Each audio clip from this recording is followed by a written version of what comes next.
पांचों पांडव बैठे हुए हैं, परामर्श विचार कर रहे हैं। अधुर अर्जुन और युधिष्ठिर में क्या वार्ता हो रही है, आइए इस मंच के माध्यम से सुनेगा, देखिएगा।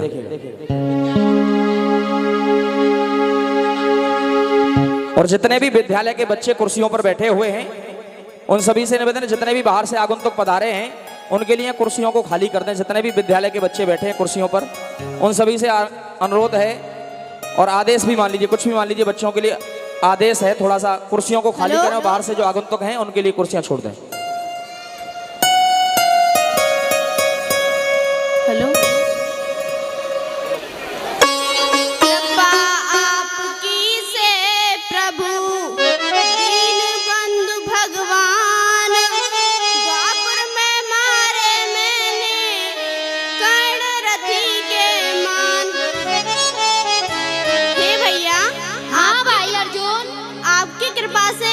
हमने संपूर्ण महाभारत में व विश्व के कोने कोने में विजय प्राप्त की है। हे भैया। हाँ भाई अर्जुन, मेरे मन में एक विचार आया है, क्यों ना हम अश्वमेध यज्ञ करें। हे भाई अर्जुन, विचार तो ठीक ही है, परंतु क्या भैया? परंतु हे भाई अर्जुन, आज तक हमने जो भी कार्य किया है उसमें भगवान श्री कृष्ण का बड़ा योगदान रहा है। इसलिए इस कार्य को करने से पहले हमें भगवान श्री कृष्ण से राय लेनी चाहिए। जो आज्ञा भैया। हे भाई अर्जुन, तुम ऐसा करो, नकुल और सहदेव को संदेश लेकर श्री कृष्ण के पास भेज दो। ठीक है भैया।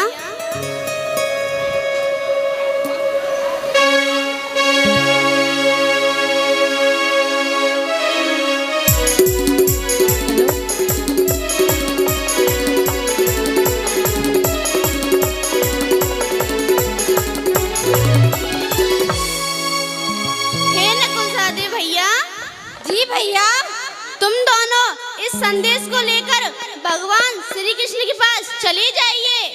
जो आज्ञा भैया।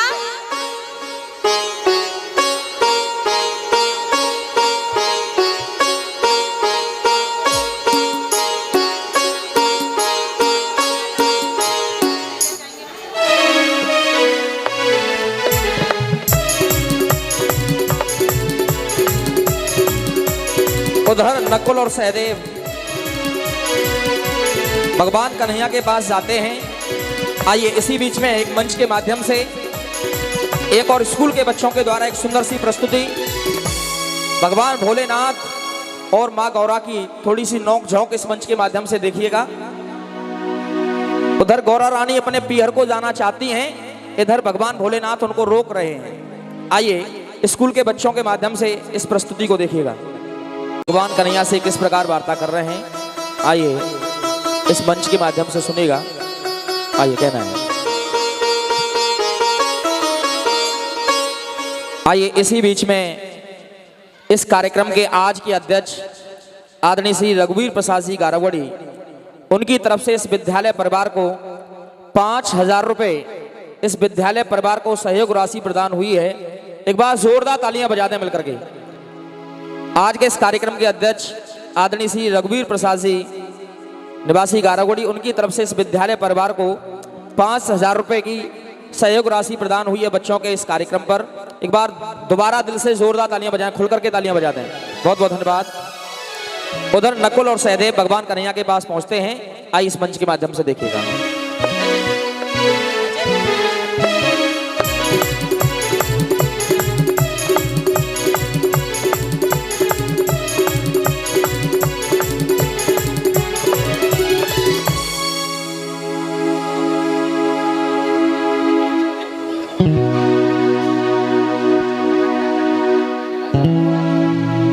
सखा के चरणों में प्रणाम स्वीकार हो।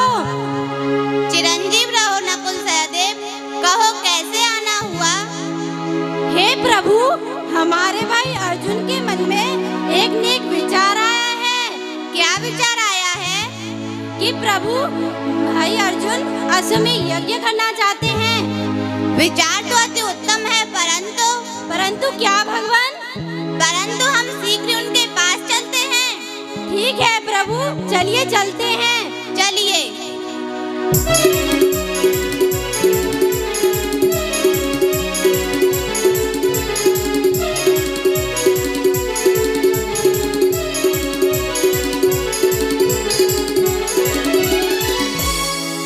उधर भगवान कन्हैया नकुल और सहदेव युधिष्ठिर, अर्जुन और भीम के पास पहुंचते हैं और आपस में विचार कर रहे हैं, मंत्रणा कर रहे हैं।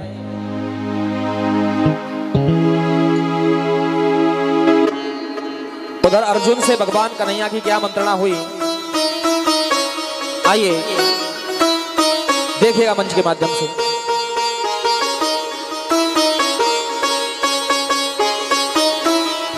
हेलो।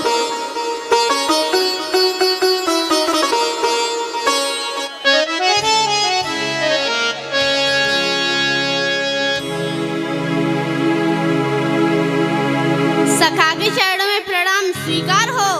चिरंजीव रहो अर्जुन, कहो कैसे आना हुआ? हे प्रभु, मेरे मन में एक विचार आया है, क्यों ना हम अश्वमेध यज्ञ करें? विचार तो अति उत्तम है, परंतु क्या भगवान? परंतु अश्वमेध यज्ञ करना इतना आसान नहीं है अर्जुन।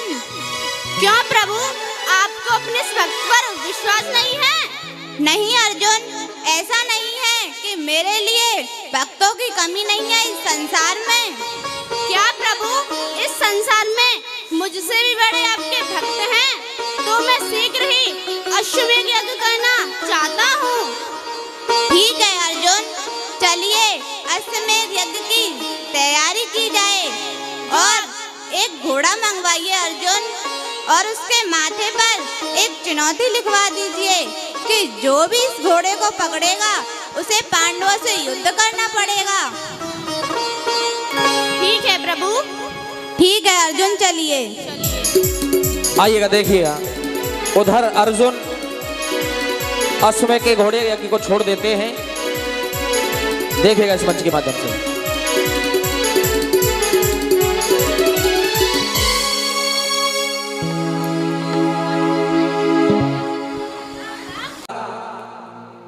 रतनपुर के पास एक तालाब के पास पहुंच जाता है। उस नीले घोड़े पर मोहित होकर के, उस नीले घोड़े के प्रस्ताव को देख करके आज ताम्रध्वज ने, जो मोरध्वज के पुत्र थे, उन्होंने उस घोड़े को पकड़ लिया, और पकड़ लिया तो वहां पर अर्जुन भी आ गए, और दोनों के बीच क्या वार्ता हुई, आइए इस मंच के माध्यम से सुनिएगा।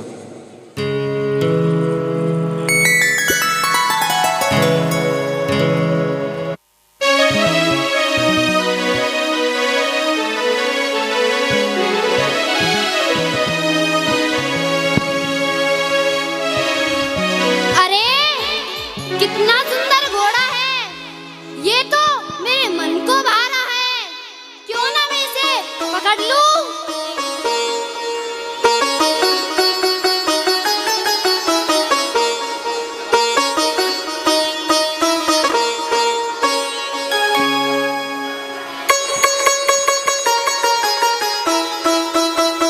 अरे, इसके मस्तक में तो चुनौती लिखी हुई है, इसे तो मैं अवश्य ही पकड़ूंगा।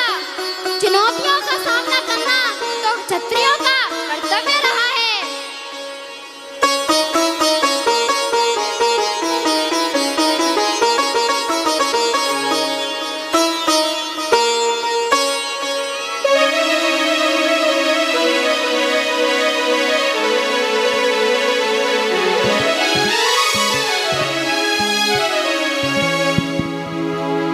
अरे बालक, इस घोड़े को क्यों पकड़ा है? इसे छोड़ दे। नहीं, मैं इस घोड़े को नहीं छोड़ूंगा। अरे बालक, क्या तू जानता नहीं है ये एक यज्ञ का घोड़ा है? क्या तुमने इसके मस्तक पर लिखी हुई चुनौती को नहीं पढ़ा है? हाँ, मैंने इसके मस्तक पर लिखी हुई चुनौतियों को पढ़ लिया है, इसलिए तो मैंने इसे पकड़ा है। ओ सठ बालक काल बस, प्रथा हुई क्यों आज? विश्व विद्युत पांडवन का जो पकड़ा तेने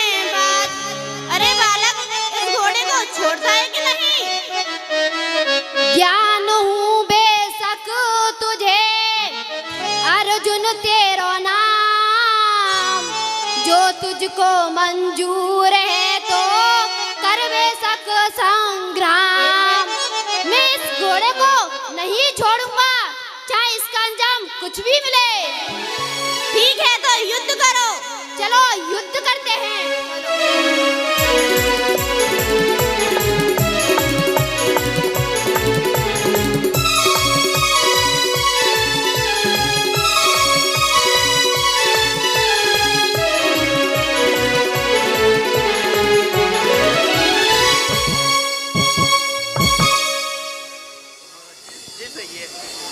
आज जब ताम्रध्वज और अर्जुन में युद्ध हुआ तो अर्जुन उस युद्ध में परास्त हो जाते हैं।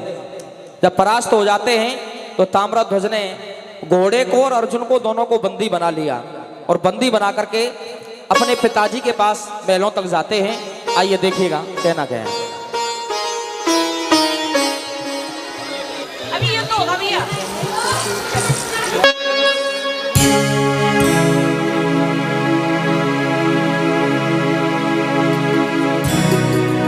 किसका तू जाया है, किसने पठाया है, घोड़ा पकड़ के तूने पाप कमाया है। क्या है बता तेरा नाम, कहाँ से लड़ने को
दोनों के मध्य में जब संग्राम हुआ तो घोड़े को और अर्जुन को बंदी बनाकर ताम्रध्वज आज अपने पिताजी के दरबार में पहुंच जाते हैं। आइए सुनेगा। आइए इसी बीच में विद्यालय परिवार के कुछ छात्र छात्राओं द्वारा एक बेहतरीन प्रस्तुति होने के लिए जा रही है, क्योंकि आज का सांस्कृतिक कार्यक्रम गत वर्षों की भांति चल रहा है और इसमें भक्ति रस, देशभक्ति से ओतप्रोत ये कार्यक्रम 26 जनवरी की पूर्व संध्या पर आयोजित किया जाता है। इसी बीच में स्कूल के छात्राओं द्वारा एक बहुत ही बेहतरीन प्रस्तुति होने के लिए जा रही है। देश भक्ति से ओतप्रोत गीत के माध्यम से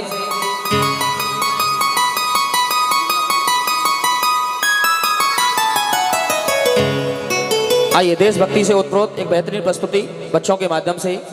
जलवा जलवा तेरा जलवा जलवा।